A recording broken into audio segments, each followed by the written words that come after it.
Tapi kali ini kita mau belajar tentang konseling pranikah.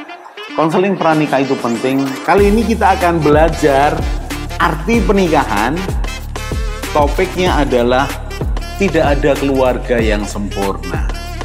Parenting ini perlu diketahui oleh semua orang, bukan hanya orang tua. Belajarlah menjadi teman yang asik, yang ngobrol, yang menghargai. Family unboxing, membongkar keluarga.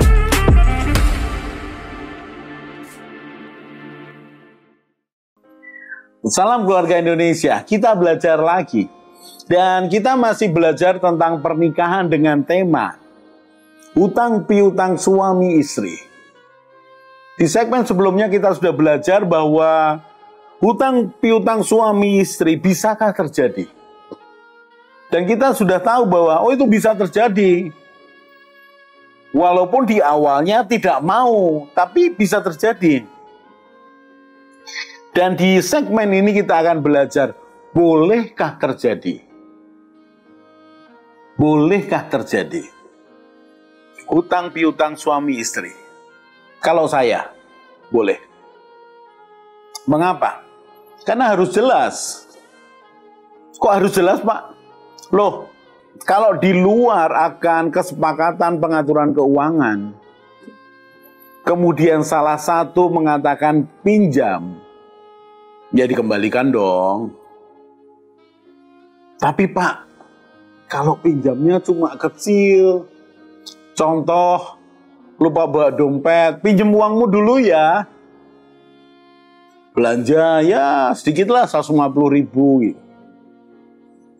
Masa itu dihitung hutang piutang? Ya terserah. Mengapa? Kalau uangmu longgar itu loh, 150.000 itu nggak seberapa.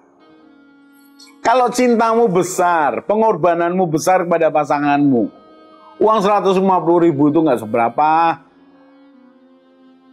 Tapi karena istrimu mengatakan pinjam, ya kalau lebih baik ya, kata pinjam harus dilunasi dengan bayar. Tapi kalian kan suami istri. Jangan kemudian suaminya buat catatan di kertas nih, mah tanda tangan dong. Utang tadi 150.000, ya jangan dong. Karena menurut kesepakatan keuangan, yang ketiga, yaitu untuk kepentingan bersama, masuk. Apa itu? Itu belanja buat keluarga. Untuk kepentingan bersama loh. Poin yang keempat, didasari cinta, masuk. Masuk cinta istrimu kepada kamu dan kepada anak-anak. Loh Pak, berarti tadi mengatakan pinjam 150.000 itu berarti mestinya saya kasihkan ya Pak. Loh kalau uangmu longgar kasihkan. Tapi kalau uangmu lagi pas, ya ingatkan, tolong kembalikan ya. Tapi nggak perlu terlalu detail begitu. Pak, kalau kemudian istri saya lupa, Pak. Loh, kalau lupa diingatkan. Tapi jangan ditagih terus-terusan. Menjengkelkan, cuma 150.000. Dengan apa yang dilakukan nggak ada apa-apanya. Lalu saudara mungkin ngotot, tapi kan ngomong utang. Saya akan jawab, tapi kan itu istrimu. Tapi dia ngomong utang, saya tambahin lagi. Itu mama dari anak-anakmu. Tapi kan dia bilang utang. Dia lebih berkorban buat kamu. Saya paksa kalian begitu. Lalu gimana Pak? Sekali lagi. Demi kepentingan bersama didasari cinta. Pegang itu dulu. Kecuali 150.000 belum dikembalikan. Sementara duitmu pas-pasan. Belanja lagi. Pas lagi lupa bawa dompet. Dan angkanya sama, 150.000 lagi. Minta tolong, Pak bayarin dulu ya, aku utang. Langsung di pikiranmu berapa? 300.000. Oke, Pak, sebelum saya tanya ke Bapak sudah ngajari saya, itu untuk kepentingan bersama, itu didasari cinta, pengorbanan dia lebih besar. Oke Pak, 300.000 saya lepaskan. Oke, baik. Kemudian terjadi lagi. Kali ini lebih besar, 250.000, 300.000. Bisakah itu terjadi utang piutang? Bisa kan? Bolehkah itu terjadi? Boleh. Tapi sekali lagi, hubunganmu tuh hubungan suami istri. Bukan hubungan antara pedagang dan pelanggan. Bukan hubungan antara bank dan nasabah. Karena hutang atau piutang yang muncul itu karena untuk kepentinganmu bersama. Bukan untuk konsumtifnya dia. Lah kalau buat konsumtifnya dia, sekali lagi kalian suami istri. Bolehkah terjadi? Bapak tadi katakan boleh. Boleh. Tapi saya harus garis bawahi dulu dengan tebal. Kalian suami istri. Pak, saya keberatan kalau begitu. Kalau kamu keberatan, hitung kembali, bicarakan baik-baik tentang keuangan rumah tanggamu. Ya lupa terus Pak dengan dompetnya. Kalau begitu PR-mu, tugasmu. Yaitu sebelum berangkat, ingatkan dompetnya. Kalau perlu kamu yang pegang dompetnya. Aman kan? Ya dompetnya kosong terus Pak. Ya kamu sebagai suaminya harus mengisinya. Saya udah isi tapi habis terus Pak. Ya bicarakan lagi. Kan begitu. Kok Bapak terus membela akan istri saya? Ya repotnya kan balik ke kesepakatanmu. Ngatur uangmu itu seperti apa? Bisakah terjadi? Bisa. Bolehkah terjadi? Saya katakan boleh. Tapi rambu-rambunya, rambu-rambu suami istri. Pak, kalau dia pinjam terus sampai angka yang besar, kita pakai keluarga yang biasa aja ya, yang cukup. Kalau dia utang, kemudian lama tidak dibayar, dijanjiin terus. Sampai Pak utang kepada saya itu 3 juta Pak. Bagaimana ini Pak cara mengatasinya? Apakah saya akan tuntut dia ke pengadilan? Saya laporkan polisi? Ya nggak perlu. Kan dia suamimu. Atau sebaliknya kan. Atau dia kan istrimu. Kan begitu. Lalu bagaimana Pak caranya? Bicarakan bahwa kamu butuh. Kalau bicara dan janji-janji saja bagaimana Pak? Ya harus diselesaikan dalam rapat pleno. Apa itu? Rapat penentuan akhir. Penentuan akhir apa Pak? Ya masalah keuangan, bukan pernikahan kalian, bukan. Itu sudah tidak bisa diganggu-gugat. Soal pernikahan kalian. Masalah harus diselesaikan. Saran saya, tolonglah istrimu. Tolonglah istrimu. Tolonglah suamimu. Tolonglah bicarakan baik-baik. Bolehkah itu terjadi? Boleh. Tapi saling menolong, saling membangun, dibicarakan bersama. Itu penting.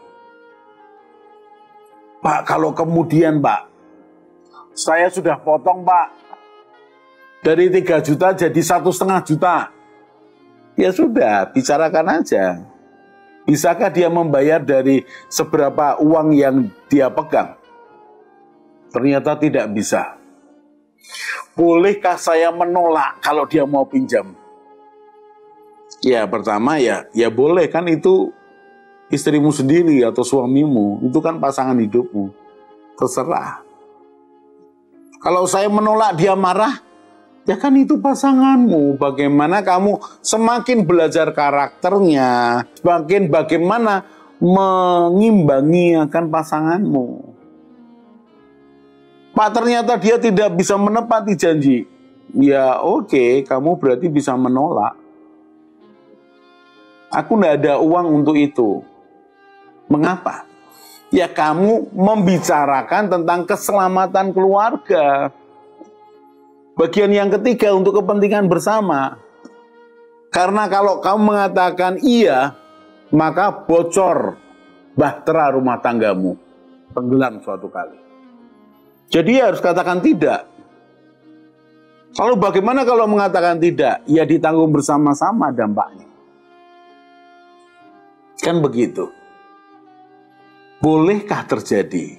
Boleh. Tapi kesepakatan suami istri itu menjadi yang pertama. Hubungan suami istri itu mengiringinya. Cinta pengorbanan mengiringinya. Apa boleh buat? Pak, yang Bapak katakan tadi, demi kepentingan bersama saya menolak dia pinjam lagi. Ya, buat pembelajaran. Pak, kalau kemudian dia tidak pinjam saya, tapi pinjam kepada rentenir, ya, kamu setuju atau enggak? Saya tidak setuju, Pak. Tapi kalau rentenir itu kan bisa sepihak, Pak. Tidak perlu suami istri seperti hutang di bank. Ya, itu istrimu atau itu suamimu. Bapak kok ngomong begitu, kenapa tidak berikan jalan keluar? Bukankah pilihanmu untuk menikah? Bukankah tantangan untuk menyeimbangkan? Ingat, suami istri digambarkan seperti dua orang yang naik sampan berdua.